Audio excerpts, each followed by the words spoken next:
আমার গপুকে ঘুম থেকে তুলে দিয়েছি। আর এই দেখো গপু সোনাকে খুব সুন্দর করে সাজিয়ে দিয়েছি। আর গপু সোনার জন্য তুলসী পাতা নিয়ে এসেছি, তোমরা দেখেছোই আগে। আর এখন এই যে জবা ফুলগুলো দেখছো না, এইটা হচ্ছে সেই পিঙ্ক কালারের পঞ্চজবা। এটা আমি অনেক দিন আগে গাছটা বসিয়েছিলাম, তো এই গাছ থেকে আমি প্রায় ফুল তুলি। তো এখন আর কি কয়েকটা ফুল পাচ্ছি। তো যতদিন মানে ঠান্ডা ছিল একটাও ফুল পাইনি, মানে অনেক দিন পর পর 2-1টা করে ফুটতো। আর এখন প্রত্যেক দিন মোটামুটি 2-3টে করে ফুল পাই। তো এতে আমার মোটামুটি পুজো হয়ে যায়। এছাড়া তোমাদের দাদাভাই 2-1টা করে তো ফুল কিনে নিয়ে আসেই। আর শীতকাল ভোর তো গাঁদা ফুল কিনে নিয়ে এসছে। গাঁদা ফুল তো শীতকালে ছাড়া পুজো মানে হয়ই না। গাঁদা ফুল প্রচুর পরিমাণে কিনে নিয়ে আসতো, এমনকি আমি রেখে দিয়ে 2-3 দিন করে চালিয়ে নিতাম। আর কারণ গাঁদা ফুল তো আর নষ্ট হয়ে যায় না একদিনেই, ওই জন্য রেখে রেখে আমি পুজো করতাম। আর এই দেখো অপরাজিতা ফুলও তুলে নিয়ে এসেছি। অপরাজিতা ফুল সেই গত বছরের গাছটা, গত বছরে তো প্রচুর পরিমাণে তুলতাম। এখন ফুলটা অনেক কমে গেছে। তো কমে গেলেও ঠান্ডার মধ্যে একদিনও ফুল ফোটেনি। তো এখন তবুও 2-3টে করে ফুটছে। আর তোমাদেরকে ভিডিওতে আমি দেখাচ্ছিও। আসলে গাছগুলো সব শীত ঘুম ছিল, শীত ঘুমে গাছগুলো ঘুমাচ্ছিল আর কি। শীত ঘুম থেকে এখন গাছগুলো সব জেগে উঠেছে।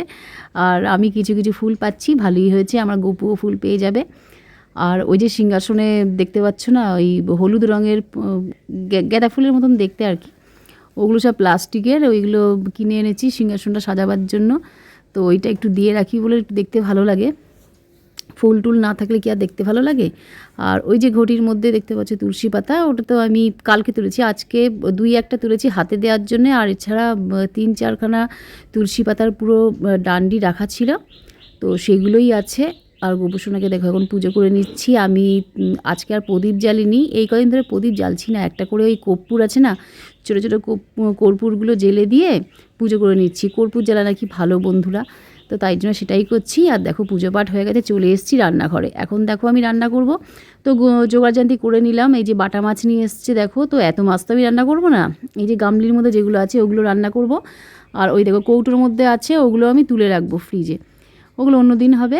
আর এই ধনেপাতা, টমেটো, আলু এসব দিয়ে এখন আমি মাছটাকে রান্না করে নেব। আর হচ্ছে মাছের তেলও আছে, তো মাছের তেলটা করব, মাছের ঝোল করব। আর করব হচ্ছে ধনেপাতা বাটা, ধনেপাতা বাটা মানে চাটনি টাইপের। ওটাতে গরম ভাতে হলে মানে আর কিছু লাগে না। আর ওই যে পেঁয়াজকালি এনেছে, ওটাকে রাত্রিবেলা ভাবছি আলু দিয়ে ভাজবো, গরম গরম ভাত খাওয়া হয়ে যাবে। আর এই যে মটরশুঁটি এনেছে, তো মটরশুঁটি এত বেলায় আমি কিছুই করব না, মটরশুঁটি এখন থাক, অন্য সময় দেখা যাবে মটরশুঁটি দিয়ে কী করা যায়। আর এই যে এই দেখো এখন আমি কয়েকটা বরবটি তুলে নেব। নিজেদের গাছে আছে যখন বরবটি, তো ভাবলাম যে মাছের ঝোলে একটু দিয়ে দিই। তার কারণ এগুলো তো নাহলে শুকিয়ে যাবে। যেগুলো আর কি বড় হয়ে গেছে, একটু একটু হলুদ হলুদ টাইপের হয়ে গেছে, দেখেই বুঝতে পারছো 2-1টা একটু পেকে গেছে। তো তাও আমি সেটাকে রান্না করে নেব, কারণ গাছের যেহেতু। আর এই দেখো ধনেপাতা চাটনি রেডি। আর এই ডিমটা হচ্ছে দিদির ভাই রান্না করেছে, গুনগুনের জন্য দিয়েছে। তো এই হলো আজকে আমাদের রান্না মেনু বন্ধুরা। আর মাছ ভাজা রেখেছি ভাত দিয়ে গরম ভাতে খাওয়ার জন্যে। তো চলো আজকের ভিডিওটা জানি খুব ছোট হয়ে গেল, তবু চলো সবাইকে টাটা।